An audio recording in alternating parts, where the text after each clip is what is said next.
Welcome to a special edition of the Darden Admissions Podcast. I'm your host, Brett Twitty, and you are listening to a new episode.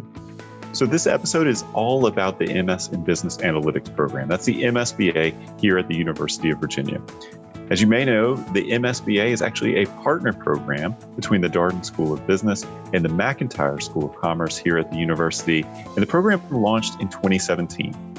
Now that we're about 5 years in with the MSBA program, we thought it'd be a great opportunity to look back, what's been accomplished over these past 5 years, but also to look ahead what's to come as we recruit the sixth cohort of MSBA students. And we could think of no better person to invite on the podcast to do this with than Trey Maxham. Trey is a member of the faculty at the McIntire School of Commerce, and he's also one of the directors for the MS in Business Analytics program. So without further ado, here's my interview with Trey Maxham. Trey, welcome to the podcast. Thanks so much for having me. Well, it's great to have you here. How are you doing? How's everything? I'm doing wonderful. Thanks so much for asking. We're off to an exciting semester and off to a new great start with our MSBA program. And we're excited to have them come down here in about a week for their first Charlottesville residency. That's awesome. It was exciting to be there with them in Roslyn when they kicked off the program in August. And, you know, that second residency in Charlottesville, I imagine that's always a special time to have the students there on grounds. It is a special time. That's exactly right. And I feel like they become connected, truly connected to the university when they come to Charlottesville. But we recreate the special nature of the University of Virginia up in Roslyn as well, as you all know. And so I feel like we had a fantastic start up in Roslyn, and the students have been enjoying classes and learning a lot. And the first module will culminate with their residency in Charlottesville with some project presentations, and it should be an exciting time. I think this project is a stock pitch. Is that right? That's exactly right. For UVMCO, which is the university's endowment investment company, as you all know. And each team has a technology company, a publicly traded technology company that they've been analyzing since the beginning of the program, analyzing all facets of the organization across the enterprise, marketing, management, finance, accounting, IT, consumers. So they're analyzing all of that to help inform them to make a good decision on whether to invest or not to invest. And how do you pick the companies?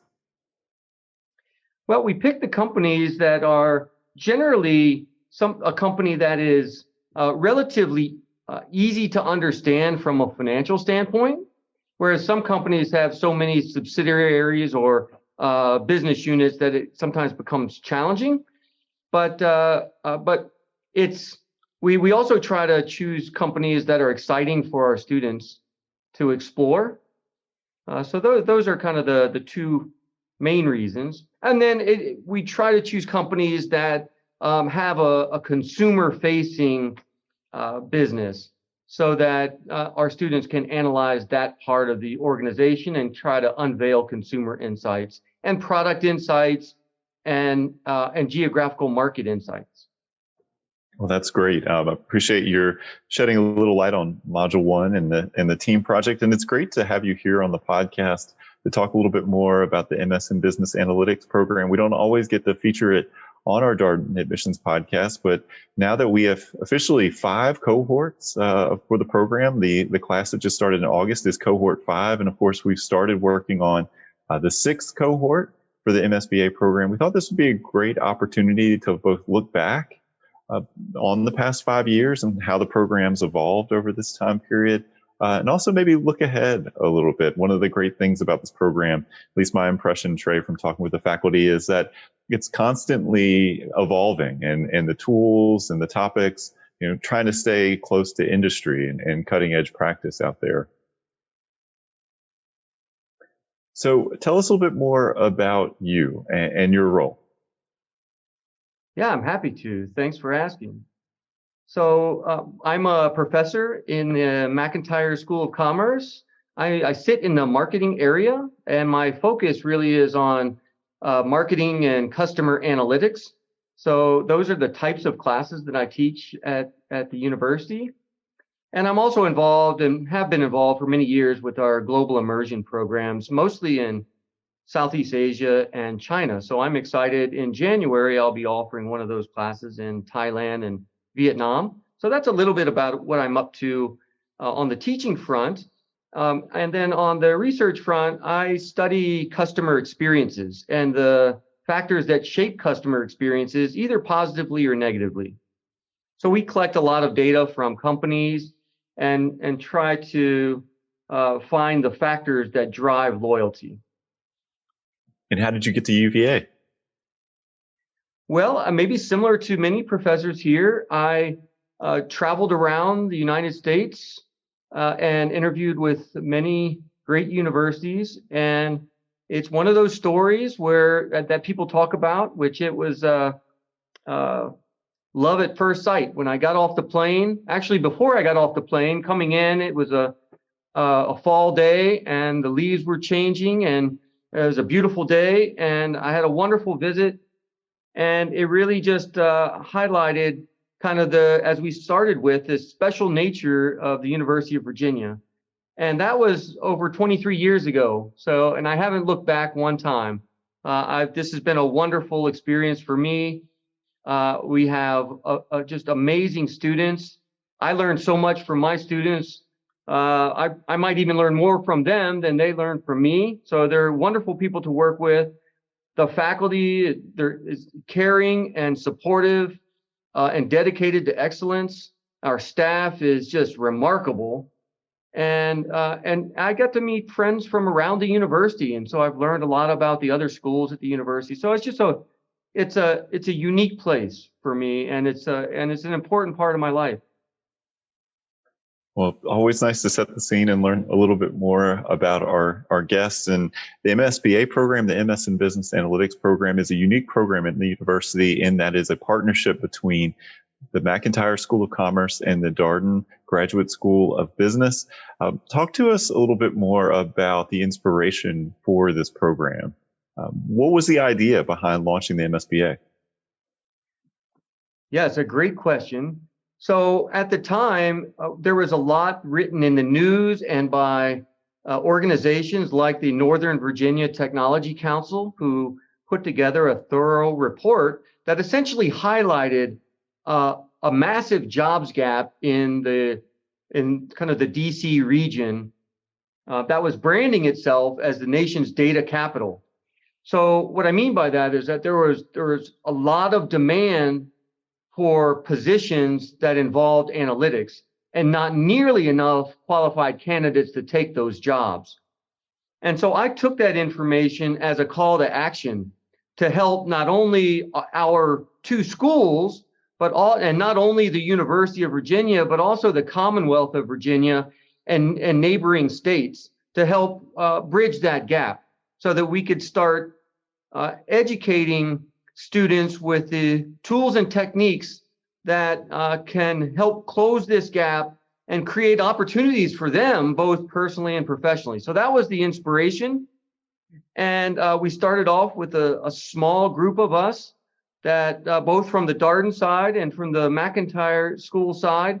And from the first meeting until the meeting I had yesterday, all along the way, it's been nothing but positive experiences, meaning both faculties, staffs came together and we became part of like the MSBA program collectively.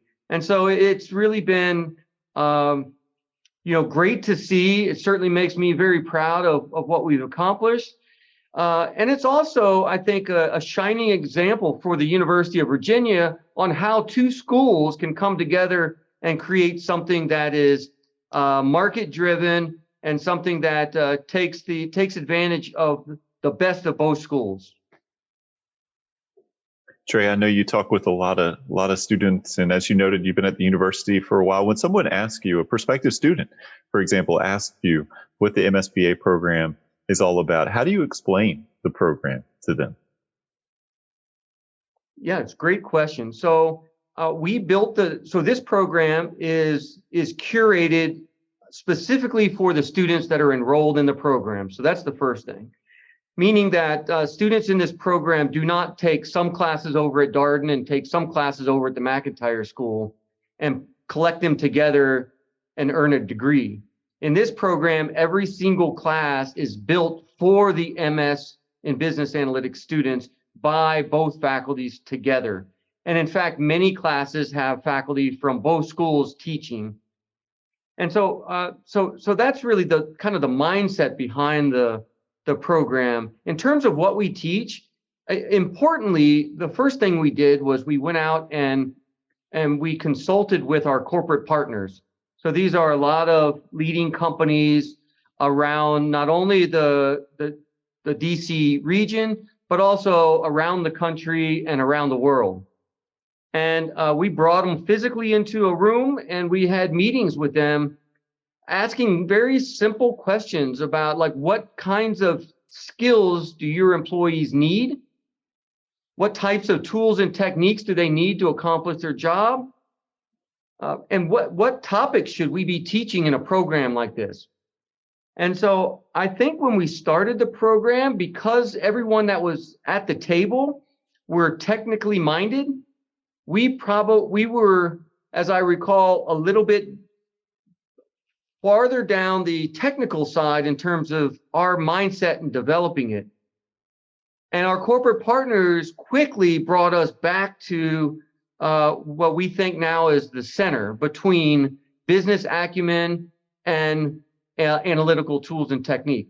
So we built this program to be squarely at the nexus of those two important topics, so that we teach not only how to leverage analytics to accomplish important things, but then we also teach our students how to think about meaningful business problems.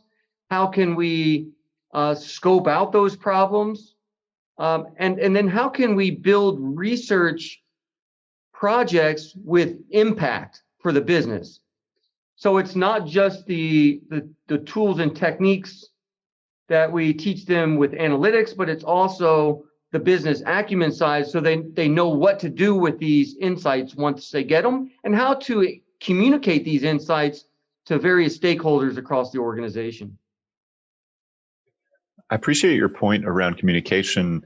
Had a chance to talk with some of the faculty involved with the program, and to a person, they almost all seem to return to this idea about communication and how leadership and communication, what are thought of as sometimes softer skills, they're equally represented here in the program design. And I don't know if that's always on prospective students' minds when they're thinking about an analytics program. I think you're exactly right. So data storytelling is an important skill, and creating a narrative that resonates with managers. I think that's incredibly important, because we can have the most sophisticated modeling possible, but if we can't communicate what we've found and how we found it successfully to our key stakeholders, then the ideas are not going to go very far. So we work quite hard on both ends of the spectrum, and we work hard in the middle to teach students not only how to do the analytics, but also how to communicate the findings in meaningful ways to the key stakeholders. Well, maybe a little bit of an unfair question for you here, Trey, but as I mentioned, we're recruiting the 6th cohort of students for the MSBA program. Just launched the application, first deadline on the horizon in October.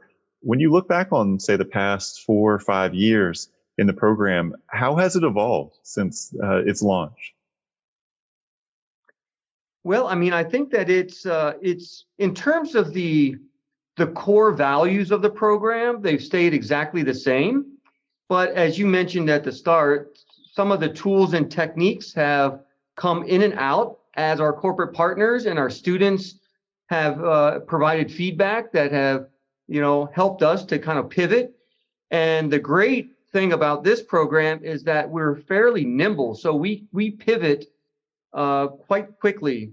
And we use the feedback that we get from our students after every module, and we use the feedback from our faculty and staff after every module, and we make changes immediately for the next year in that module.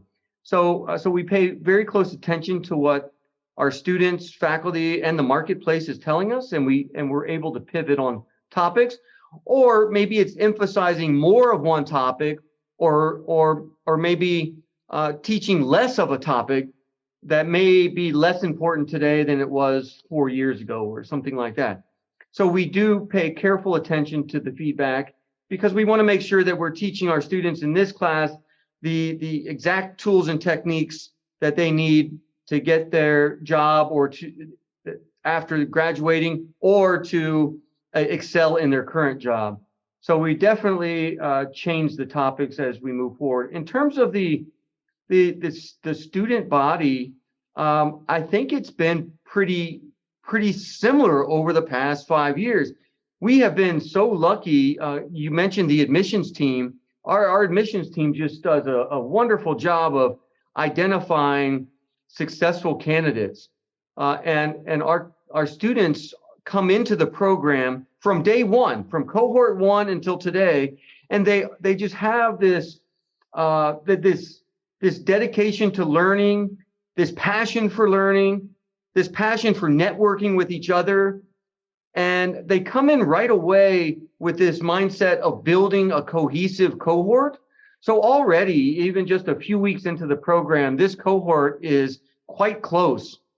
And that also makes me very happy, because we work very hard. We think that's a special element of this program, that students learn not only from their professors in the classroom, but they also learn a lot from their classmates, not just during the program, but after the program.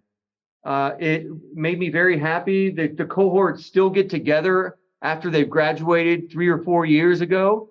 And they call me quite frequently and tell me that they've gone to dinner, or they've planned a reunion. And so this is a program that doesn't just resonate with students for 1 year, but I think it resonates with students for the rest of their career. And we're seeing that play out every day. Question for you about how the faculty keep current on what's the latest and greatest in an industry, because it feels like that's constantly changing, and oftentimes changing rapidly. It is, exactly.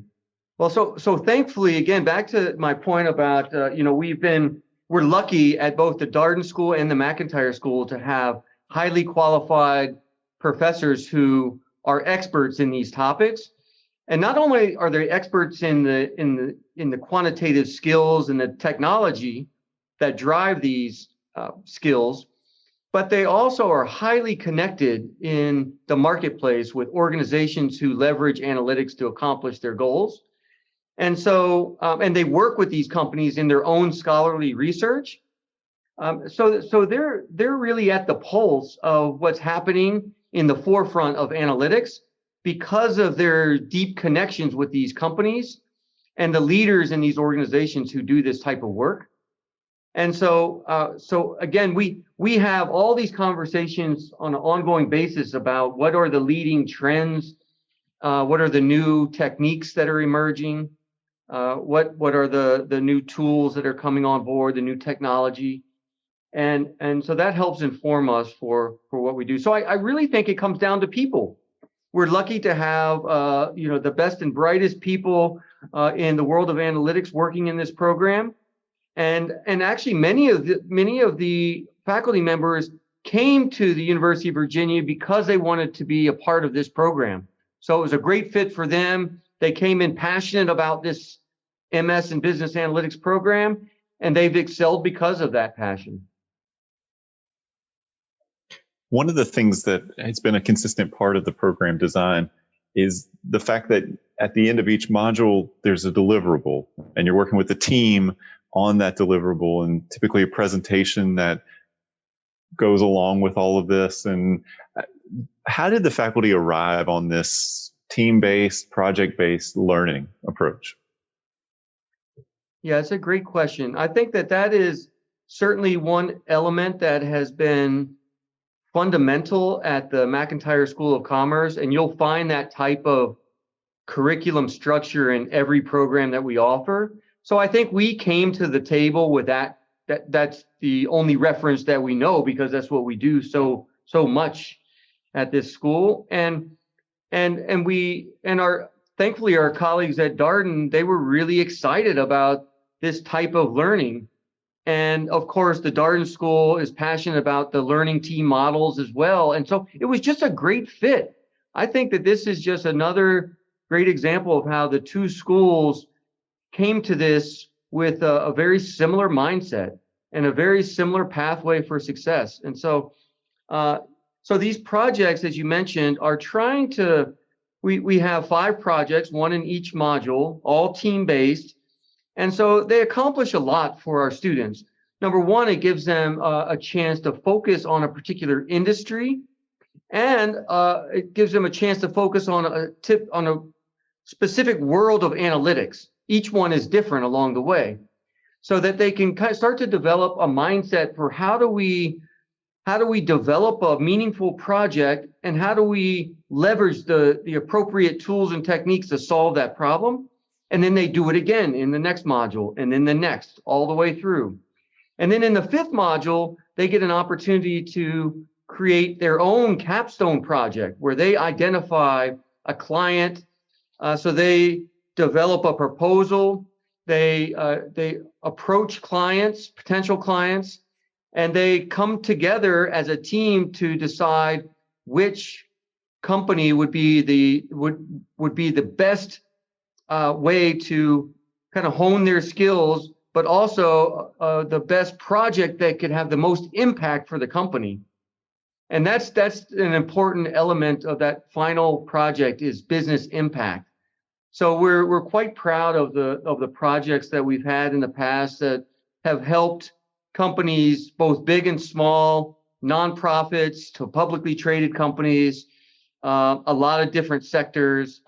And it's been just fantastic to see the type of meaningful work that our students can do. And I think it helps them, as they're ending the program, to feel confident in what they've learned along the way.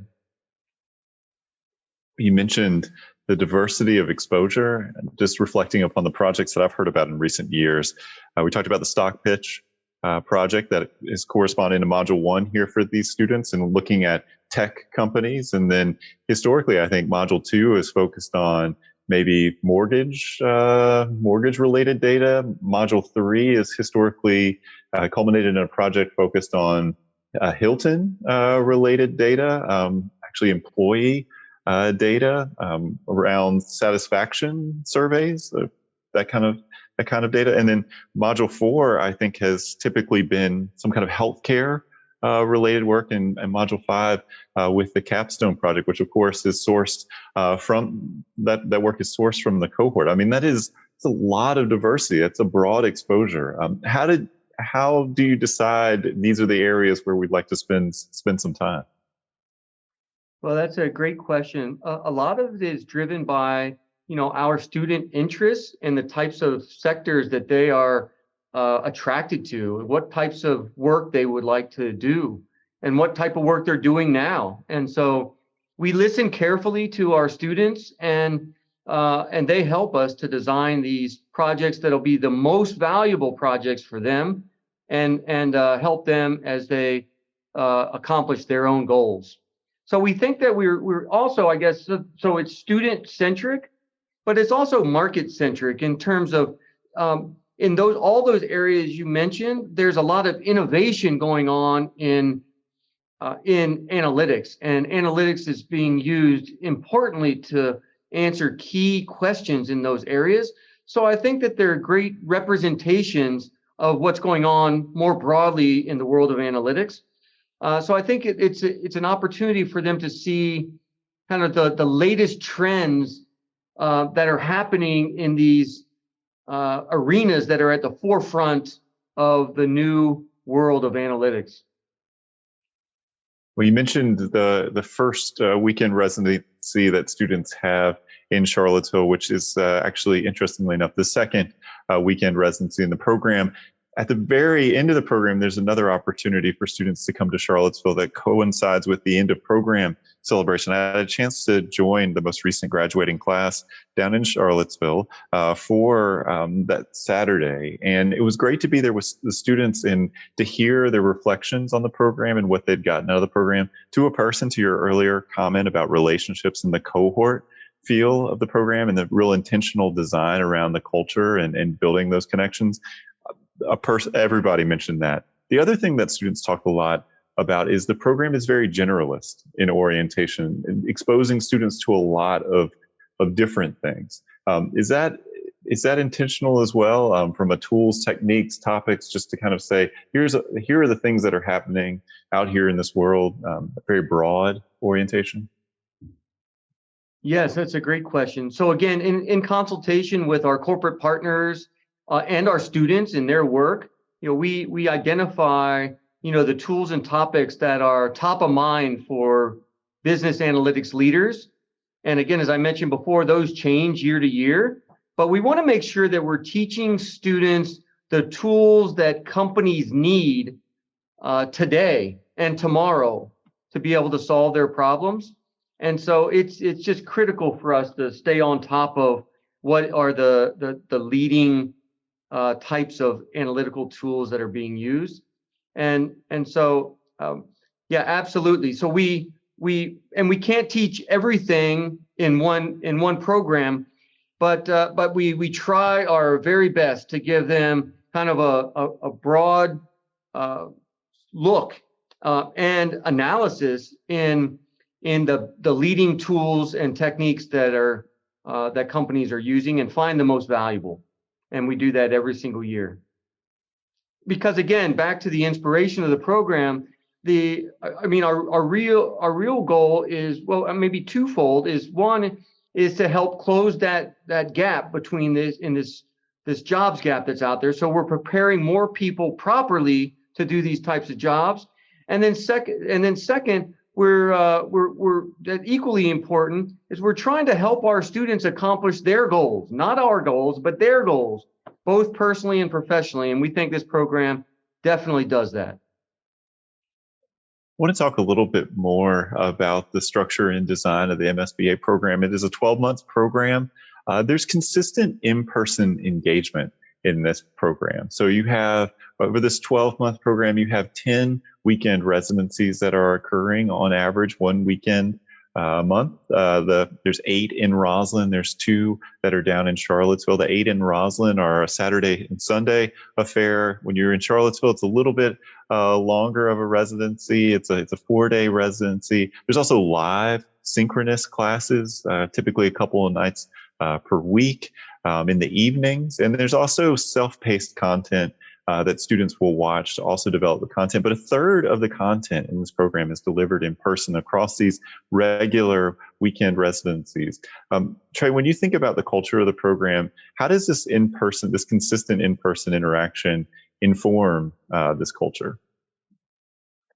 Yeah, I think that the in-person residencies are just such a valuable way for students to come together and share ideas and share experiences about how these topics are playing out in their daily roles, and share experiences about different projects that they're working on in their own companies, and also share experiences about their aspirations, about maybe many of them are seeking new roles because they've learned these new skills.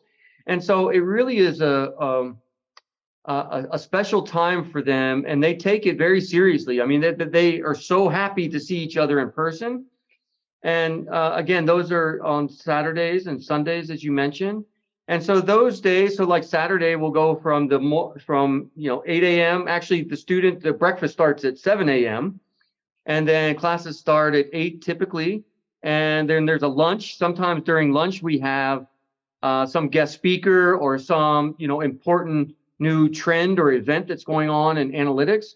And then we always have like a closing sort of dinner type of event, or kind of a reception.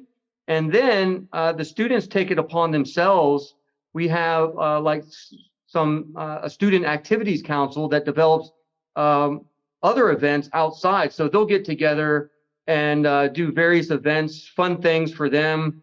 They've gone on cruises down the Potomac.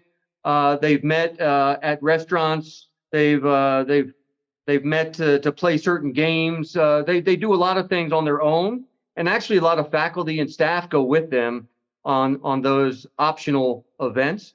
So anyway, it's just a fun-filled, but also a quality time for them to learn from each other and also spend time with the faculty and staff. So it really is a community feel. And so those are definitely special times. You know, one thing about you mentioned the Zoom classes.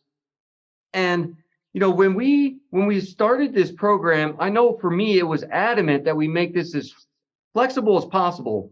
So we started out talking about this program that students might miss 25 days of work. And I kept saying that, no, we can't miss 25 days of work. And I kept pushing on this point. So finally, we got to the point where we miss only 4 days of work throughout the whole year. And those, as you mentioned, are the two four-day residencies in Charlottesville. And that was something that I could live with. And I'm actually so happy that we built those two, because I do think that those are 4 days that are well spent here in Charlottesville. So I'm glad that we have those two 4-day residencies. But in between, as you mentioned, we do have Zoom classes from 7 o'clock to 8:15 every Tuesday and Thursday. And you know, when we built the program, we did not know, because both schools were just were interested in maintaining the rich cohort cohesive environment that we have in our other programs, and we wanted to make sure we had that in our MS and Business Analytics program. And but to your point, we have some of these classes online to make it flexible for students. And there was some initial wonder about what's going to happen. How will they become a cohesive cohort if they're spending so many Tuesdays and Thursdays on Zoom? Well, what we did not understand is that we as faculty and staff do not need to create 100% of those opportunities for students to network. What we learned quickly in cohort 1 was that they take it upon themselves to meet on weekends, during the week. They get together for lunch, breakfast, dinner, as teams, but also across teams.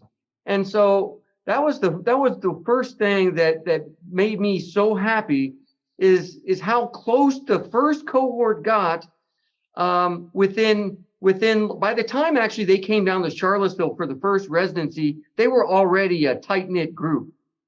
And it's because they took it upon themselves to meet in and around the DC area and elsewhere. They go on weekend trips together. So it's been fun to see. Yeah, I can say from our executive MBA students' experience, and also I would say for our part-time MBA students here at Darden, I think a lot of students typically, as they start down this path, have the most questions about what the online classes will be like. Because when people think about school, they're probably most often thinking about that in person, in the classroom, physically located together experience. But the online class, because it's a live class and you're all there and you're having a discussion and the faculty is there with you, it helps build that community and that sense of connection and that sort of regularly seeing people and checking in. And of course, as you mentioned, all the other connections that are happening around the actual content delivery of the program. I mean, the people that choose this program, I don't know if you'd choose this program if you weren't curious about the other people in the classroom, just given the structure and design, the fact that this is participatory learning. It's case discussions. It's, learning from the other people in the room. That's exactly right. And every student is in the program for a reason, because of, their life experiences, both personally and professionally. And so they have a responsibility to their classmates to bring their insights and perspectives to the classroom. And they do that every single Zoom class. And the thing that I enjoy about those Zoom classes is it doesn't feel like what you might feel as a Zoom class. It feels like they're in the same classroom together because of this community feel that, and there's a lot of participation, and they feel comfortable participating in those classes. And so we get just as much participation in a Zoom class as we do in an in-person class, which is great to see. I think it is important for this program that we built that initial residency in Roslyn so that they got to know each other in person, not only their classmates, but they got to know their faculty in person during that important weekend. And so I think that weekend sets the stage for the Zoom class that happens a few days later, so that they come into that first class feeling very much at ease and excited to participate. So it's been a wonderful mix of experiences. And then you also mentioned the what we call the asynchronous self-paced material, that where professors will develop material that the students can view before class as preparation, or really a lot of the asynchronous material has to do with some how-to videos on different tools and techniques, which is wonderful for the students. This is another idea that we didn't really fully appreciate when we built the program, but now I fully appreciate it, because it allows students to go back and review the material time and time again, as opposed to maybe missing something along the way. But for that matter, actually, all of our sessions are recorded, so students can go back to any session and watch it again and again to make sure that they get the concepts. I want to take a few minutes just to talk about who's in the classroom. One of the great things, as you mentioned, about the MSBA program is its flexibility, and it's designed intentionally to minimize students' time away from work and their lives. And there was a lot of thought and intention put into the design of the program. Students come from all over to do this program. Of course, many students are from DC, Maryland, Virginia. I think last time we looked, it's typically around 75, maybe 80% of the class is from DC, Maryland, Virginia. But that means another 20 or so percent are traveling from further afield. And we see folks from the Northeast and the Southeast and even out West. And so the other thing that's also jumped out to me about the cohort is that it's a pretty wide range of experience. You have folks who may have 2 or 3 years of work experience, but you also have people in the classroom that have 15, 20 plus years of work experience. What's it like to teach a classroom where you have that kind of diversity? Right, that's an excellent point. I'm so glad that you raised it. I think that's one of the special elements of this program. Certainly something that I cherish as part of my time with the program. And what students tell us, and have told me time and time again, is that the younger students in the class benefit from all the experiences of the more I guess seasoned students that are in the class that have the 20 years or more of experience. But also importantly, the students with the 20 years experience also benefit greatly from the enthusiasm and excitement and fresh perspectives from these younger classmates. And so it really creates this wonderful setting that contributes so much value to the program, because they learn so much from each other across that spectrum of experience that you mentioned. So I think that is something that we did not, or I maybe did not appreciate when we went into this, but it certainly has been wonderful to see along the way. The other thing that's true about this group of students is that you have a lot of different academic backgrounds, and you have some students who have no prior exposure to the tools and techniques that they're going to learn during the program. And you have other students that have very deep experience with these tools and techniques. And so common question that we will get from prospective students is, do I have the right background, either academically or professionally, for this program? And it's great to have you here on the podcast and ask you directly, what would you say to those students who asked that particular question? Yeah, I would say that the most important factor for success in this program is really just a passion for learning about analytics within a business context. And I think that's what these students come to the program with. And as you mentioned, we do have students who have never seen these tools and techniques before, and we have some students who use them every day in their job. And what that creates that I really enjoy is that it creates an opportunity for students to take a leadership role in the program. And so from the very beginning, starting when we were in Roslyn and kicked off the program, we had students raising their hand, and we encouraged them to do this, to say, hey, I use this tool or technique in my job, so I'm happy to be kind of the leader to help people, or the tutor, if you will, in the class. And they enjoy that so much because it just gives them a chance to contribute something or give something back to the program.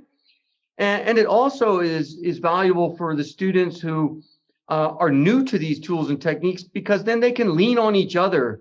And so maybe the person who's the expert on machine learning is not the expert on predictive analytics, but there's going to be somebody else who's an expert on that. And so that they will always have their time to shine in the program and be a leader. And we love that about the program. Well, last question for you here, Trey. We covered a lot of ground. We talked about the MSBA's inception and the inspiration for the program. We talked about the curriculum and the design and all the thought and intention that's gone into not only what students are learning, but also the schedule and the design and the components of the program. And of course, we talked a little bit about the cohort here and who's in the classroom. For you, when you talk to prospective students and they say, well, why should I do the MSBA program? What's your pitch for why MSBA? Well, so I would say, number one, you have a dedicated faculty that's going to care deeply about the students in the program. So these are people who are, they're in the program because this is a top priority for them. And so it's a high touch, caring program where you don't just have access to your faculty during the residencies or during your Zoom classes, but you have access to your faculty all the time, and their faculty are so willing to work with you. And that's sincere. I mean that. That is genuine. I mean, all students have my phone number. They call me all the time. They send me texts, sometimes about the program, sometimes just about life. And I'm there for them. And I meet with students outside of class. Already for this particular class, we've already only been going for a couple of weeks. I've already hosted 3 receptions downtown at restaurants for dinners for the students who live in Charlottesville, just to come. It's optional, but if they want to just come and talk about the program or just talk about life. So those have been fun. But so first and foremost, there's a dedicated faculty for this program that cares deeply about the program. The second one is just the networking effect that happens along the way. And I can't emphasize this point enough, but the students through this program, they spend a lot of time together, both in the classroom and out of the classroom, and they become like a family. And they get to know not only their classmates, but they get to know their classmates' families and friends. And so I can't tell you how many times that I'm up there for a weekend in Roslyn, and we have some optional event, and they're bringing their friends and family to these events, which I think speaks loudly about the community feel that we have. So definitely a community feel. So those are 2 important factors. And the third one is maybe where we started off, is that this program is built by market data that changes all the time, but we change with the trends, not only year to year, but month to month and week to week and day by day. We're always getting new information. And, to some of our earlier descriptions of the modules. So right now we're in module 1. We think we know what module 4 might look like. But if we get new information about some new development in analytics, that will change. If we think that it's important to make a change either with a tool or technique or a project setting, we will do it if we think it's the best thing for our students. And so I think that students can come to the program knowing that there's a dedication to excellence in analytics every day of the year. And so we take that very seriously. So I think those are some things that I think are unique about the program. And then, as I mentioned before, all the classes are curated specifically for these students. which I think is quite unique actually in the space. Well, on your community point, I was thinking about the alumni event that we had on the rooftop here in Roslyn back in, I guess, late spring. It wasn't quite summer yet, but just what a strong alumni turnout. We obviously had all the current MSBA students there because they were in residency. Very easy for them to show up. But the number of alumni who came out, I think that speaks volumes, because when people think about specialized masters, think about something that you're fitting into a very busy work and personal life, sometimes people wonder, is this going to be transactional? How will I get to know these people? How will I form meaningful relationships? And so much of this comes down to the intention of the other people in the room. And I think it's very clear, as you've noted here, that the people who choose this program are very interested in developing those relationships, and those relationships persist well beyond graduation. Yeah, I'm glad you mentioned the alumni, because that's something that I'm working very hard on, and I believe in, is this cross-cohort collaboration. And so we will be developing a number of events over the next year for all cohorts, all 5 cohorts, to come together and learn from each other and discuss new and emerging topics in analytics, but also just network with each other across all the cohorts and kind of, build those networks and create opportunities for each other. So I'm excited about that.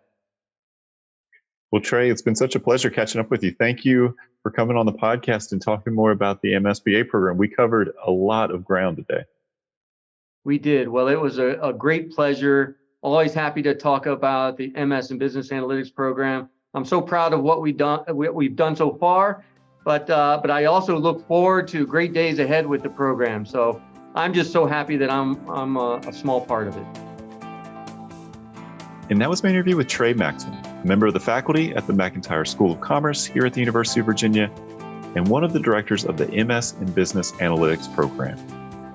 As always, if you have any comments, suggestions, requests, anything you'd like for us to cover here on the podcast, we're all ears. We can be reached at Darden, that's DARDEN, @virginia.edu. Until next time, stay safe, be well, and thanks for listening.